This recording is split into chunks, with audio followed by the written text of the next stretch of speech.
All right, hey guys, Brock and Clint, glad to have you back on Argent Alpha Unscripted. Today, as we record this, it's September 23rd. We've got a week left in Q3, and I thought it was a good time to talk about, as we head into Q4, how we can help anybody listening to this get ready for not only having an awesome Q4, but building momentum as they go into to 2026. And we'll do a whole planning series on this in the fourth quarter. But what I think we've all noticed is that when guys get into Q4, whether they intentionally think this or not, they kind of go into pause mode. You know, holidays and some travel and buffets and pies and Thanksgiving and pause always equals drift, 100%. So the question we want to ask is like, what about a surge? What would a surge look like in Q4 versus a pause? And so, anyway, I want to talk with you guys personally. Like when you guys head into it, whether you've thought of it explicitly or not, how do you handle Q4? Brock, why don't you share some of what you've experienced and maybe some of the advice you give your clients? Yeah. So this little backstory.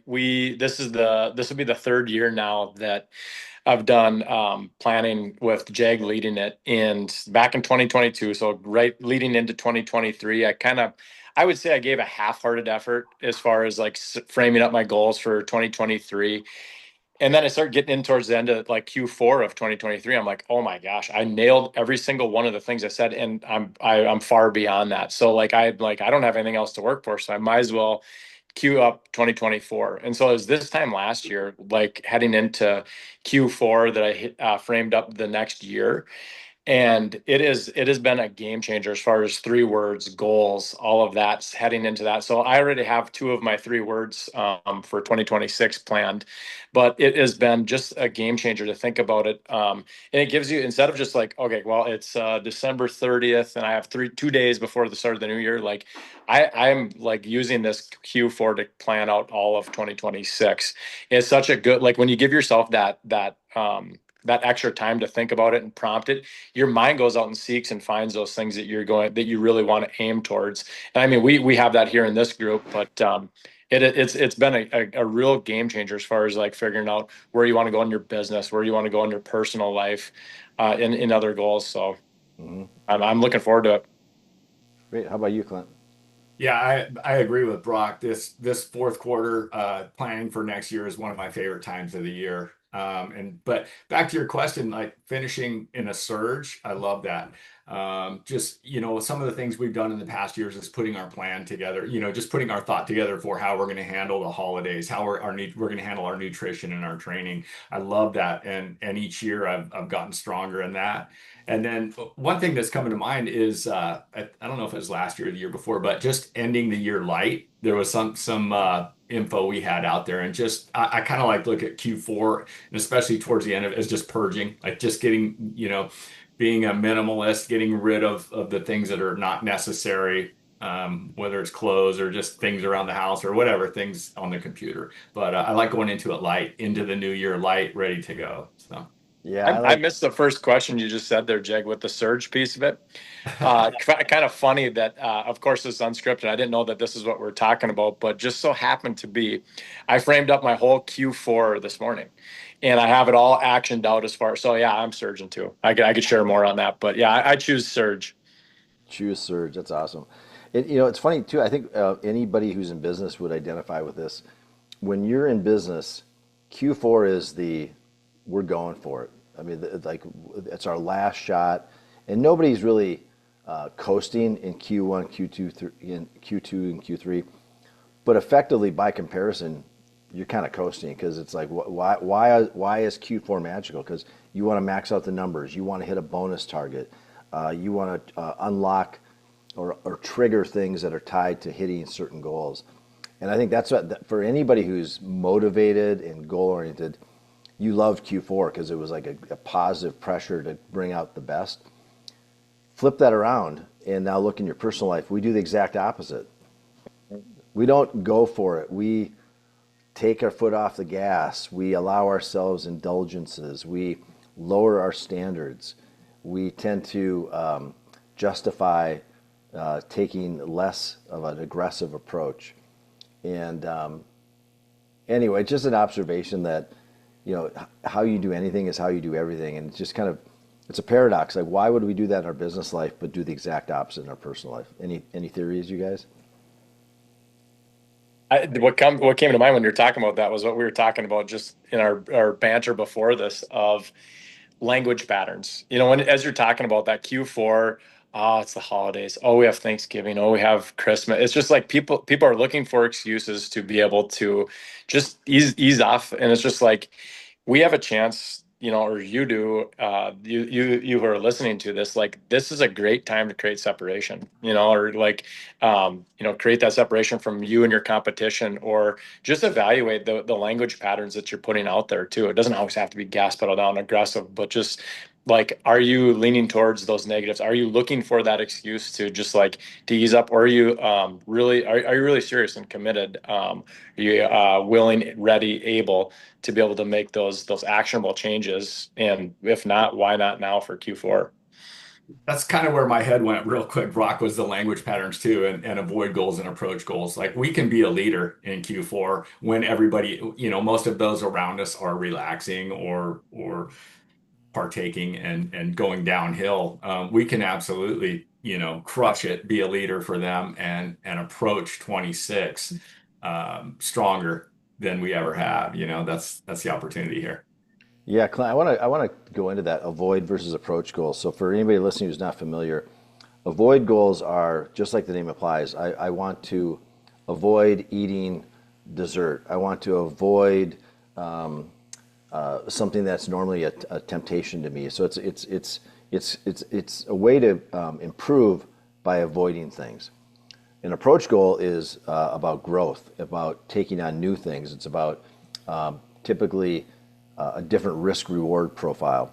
And I think we're all more inclined to lean towards approach goals because that's, for example, the whole idea of doing 10x, one of Benjamin Hardy's books, and Dan Sullivan, 10x is easier than 2x. You can't get there with avoid goals. Avoid goals is like managing expenses. Even if you could bring your expenses down to zero, it's finite, but revenue is infinite. So like it's way better to like grow your way out of a problem than it is to shrink your way out of one. And so, and again, doesn't mean you shouldn't manage expenses and shouldn't do maybe just a dash of avoid goals. But I think that's a great way to frame it for guys. And because again, avoid goals are a little bit of a glass half empty, in my opinion, and the approach goals are more of the glass half full.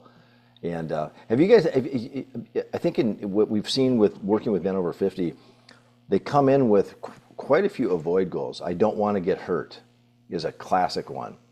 And I don't think any of us want to get hurt. But I think when you articulate that, your chances of getting hurt go up. It's like going to play football. I don't think pro football players are going out there saying, I don't want to get hurt. They're going to go, I'm going out to make plays. Yeah. And they still could get hurt, but it's like the risk of injury, I think, is very different for that. I don't think professional golfers are on the tee box going, I don't want to get a bogey. They're going, I'm going to go get a birdie here. It's just, it's as easy as that. As in hockey, if you're gripping your stick too tight, you're just going to make all kinds of mistakes, instead of just playing with confidence. And it's kind of that same thought. Yeah.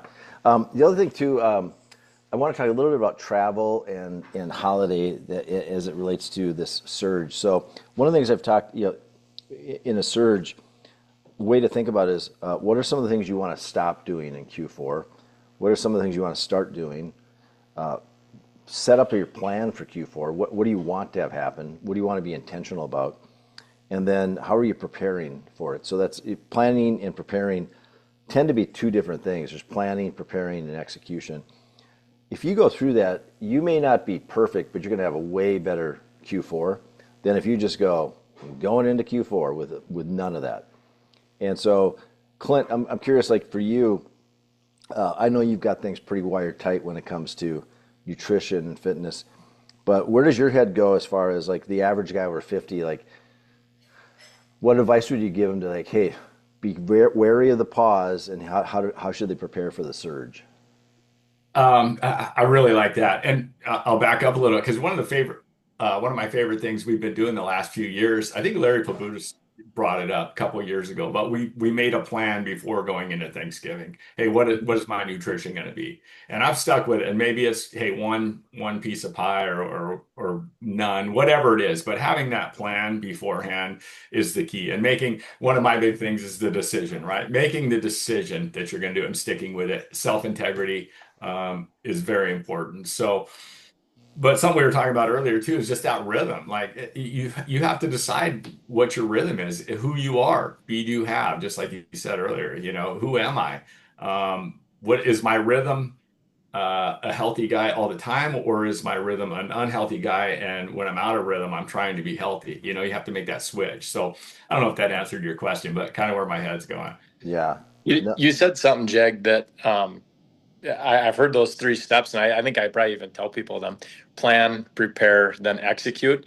This one I think gets a lot. It's really easy to miss the preparation piece. Like, okay, I'm going to be out of town for Thanksgiving or Christmas or whatever. I'm going to make a plan. I'm going to work out every day, and I'm going to eat healthy. And then it comes down to, well, actually thinking it through. Like, Jag, you're really big on this. Is just like write it down on paper, talk it out loud, kind of live it out, and then your third go through with it is actually the execution piece of it. Like, are preparing. Put yourself in. Okay, I'm going to be living, or I'm going to be at my cousin's house or some family member's house. Okay, what are you going to do for breakfast? What are you going to do for lunch? When are you going to fit in your workout? How's your sleep going to be? Like different things like that. So actually, like thinking through the preparation part instead of everyone always plans very optimistically, but you miss on that piece and then you blame it on execution. I just couldn't do it. I don't think you actually set it up well enough for when you're traveling. A lot of times it's like, well, I'm going to eat healthy on the road. Okay, well, what city are you going to? Where is there a grocery store around, or are there a healthy restaurant that you could actually go and pre-plan out your meals? It's like those are the preparation piece of it that I think a lot of people miss on. hmm I like that you said that, Brock, real quick. Just I'm going to eat healthy and I'm going to work out every day is not a plan. That is not a plan. That's a statement that is empty until there's a plan, until there's a specifics behind it. So good point. Yeah, I agree. It's like, okay, is it on your calendar? That's the first question that will prove to me whether you actually are full of shit or not. Yeah. So you're traveling. When's the workout scheduled? Before the day starts, ideally, so you just knock it down. What is your meal prep plan? Do you know where you're going to eat? Have you already made the menu selections in your mind? Maybe written them down. Maybe even if you want to really geek up, put all the stuff in your calendar. There's something magical that happens. It's part of making that commitment. And we've got some real. You mentioned Larry. Larry Pabuda is I think our travel guru. This guy, Yeah. I swear he's the only guy I know who gets better on the road than when he's in his normal environment.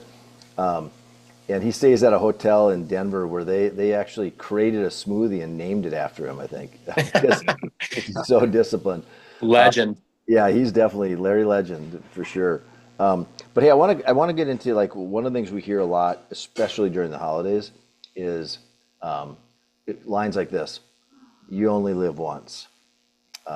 It was worth it. Those are two classic lines we hear a lot about, and that what that tells me is that guy who's going through some sort of a voluntary transformation still thinks his prior life was living. He's trying to go from 30% body fat to 15% body fat, yet having strapping on the feed bag and going nuts at the Thanksgiving dinner is considered living. And so I think that's one of those things where you need to redefine fun or enjoyment in the context of your future self. Doesn't mean you can't go to Thanksgiving and enjoy food, but it's like, how do you think of it? If the good old days is what that's all about, why don't you just stay there then? What? Fat, dumb, and weak. It's like that's not what we're about. And so I think that these are these language patterns we talk about. We're trying to help guys think through, and the good old days are right now. You get to define what the good old days are. So anyway, I don't know what you guys think about that. Yeah, what my mind went to, and you talk about this often, Jeg, when you're traveling or on vacation or just leading guys through, like setting that expectation, change your standards. Like think about what like the overarching theme of every aspect of your health is your mindset, right? And you're not going to fool yourself. So if you call your shot, exactly what I'm going to do, I am gonna for Thanksgiving, I'm gonna have mashed potatoes and gravy. I normally don't do that or whatever it is, but like change your standards. It's not gonna be like I'm gonna decide on the fly or I'm gonna see how many beers I have and then make a decision. It's like, no, why don't you call exactly what your shot is, even if it's a little bit different than what your normal standards are, then you're kind of in that zone of still living or YOLO or whatever the phrase is. That's where my mind went. Hmm. I think about don't underestimate your influence. So if you're a guy that, you're changing for the better, you're be do have, you're living for your future self, or you're becoming the best version of you, don't underestimate your influence. If you decide to go to a family get together and not partake in all of the food or whatever it is that would, take you off that course, people are going to notice. They might not say it this year and they might not say something to you right there, but they're going to notice. So use your influence, be a leader. Clint, I love that point. Yeah. We've now for I don't know how many consecutive years, but it's been more than 5. We will have a Thanksgiving morning workout. It could be as simple as a walk. It could be a fitness class. It could be hiking some of the local mountains here in Phoenix. But there's something where and it's I kind of unofficial, but like we're going to earn our Thanksgiving meal. Yeah. And so you could go into it and say you don't change one thing you eat, but you have a buy-in of a workout. That's a great approach to start with this thing. And then when you do that, you're going to find you might have a little more turkey and maybe a little less pumpkin pie than you maybe otherwise would have. And so I think that whole idea of a buy-in might be really helpful for guys, just as a basic way to start. And to call your shot. Call your shot. What's our buy-in? Be the leader of your family. Say, hey, everybody, we're going to walk around the block if that's what it takes. Or like Brock, you're just talking about with your kids playing baseball in your backyard. Whatever's fun for you. Pickleball. We did pickleball, I think, last year. And we don't play a lot of pickleball, but it was fun. Got out, we got moving, sunshine. It was awesome. I also think real quick, there's power in making your choice or calling your shot, making a decision and then sticking to it. No matter what that is, you may decide to eat, and I'm thinking food specifically, but you may decide to eat everything on the table, and that's fine if you made the decision prior to. If you decided not to eat, pumpkin pie, then stick with it. But there's power in sticking with your decision, and it's just the power of habit, creates. So yeah, go ahead, Brock. I was just gonna say, oftentimes, like with clients, my phrase I just used it yesterday with the 2 clients was when things aren't optimal, you're gonna remember, and you still did it anyway, did what you said you were going to do. You're gonna remember those times so much more than if it's just like things are great, got a great night of sleep. I'm like vibrating on every frequency right now. Everything's going smooth. You don't remember those ones. You remember the ones where you had to actually sacrifice something and you still did what you said you were going to do. And I think of that a lot of times when you're traveling or on vacation. Or Clint, I love what you said about just standing out and being a leader, because they're going to see you one way or another. Well, and Clint and Brock, I don't know if you guys saw this, but we recently launched a new community, and one of our guys in there, Jason, posted about he's at the Delta Sky Club, and like old Jason would have probably gone to the normal carb-laden stuff that they have for breakfast at the Delta Sky Club, and he posted a picture of just hard-boiled eggs and just like he set his plan. He was in the environment now, and he was executing that plan, and then he was sharing it. And I think that sharing piece just helps lock it in, man. It's like he's not doing it as a lone wolf. He's doing it as part of the pack, saying, "Hey guys, look at me. I'm living it." And so not only is he helping himself by doing that, everybody who read that post this morning is emboldened and empowered and inspired by it. And so don't be afraid to find somebody to share what you're. Hey, here's what I'm going to do, and I'm going to report in while I'm doing it. That's what do you think everyone else is going to think about next time they're in the Delta Sky Club when they see that post? Exactly. Yeah. High protein, not sugar laden, highly processed food. So back to, I want to real quick, but while we wrap up here in a second, when Brock talked about calling your shot, which is super important. So let's just say you call your shot and then you go into that temptation-filled gauntlet of an event, and you come out of there and you didn't hit your plan, but you did pretty well compared to like what the previous version of you would have done without a plan. This is where Dan Sullivan's gap in the gain is a super awesome model. So the gap would be, I set a plan and I didn't hit it and I fell short. That's living in the gap. The gain would be, I did so much better than I did last year without a plan. I crushed it. And you're staying in the gain and focusing on what you actually accomplished vis-a-vis where you started. And so I know you guys love the gap in the gain as a model, but I think that's two easy things. Call your shot and then live in the gain afterwards. And that gain might be just this big, or it might be a mile wide as far as what you accomplish. But anything you guys would add on to that? Where my mind went, it's probably not the right way, but I never miss my shot. I always hit it. I'm just kidding. I miss it too. And you know what when I do is like you always have that choice. Like you could go into self-sabotage mode and let one become two and two become multiple days and multiple days become a week. Or you could be like, look, I lost track of it, I lost sight of it, didn't live up to what I set.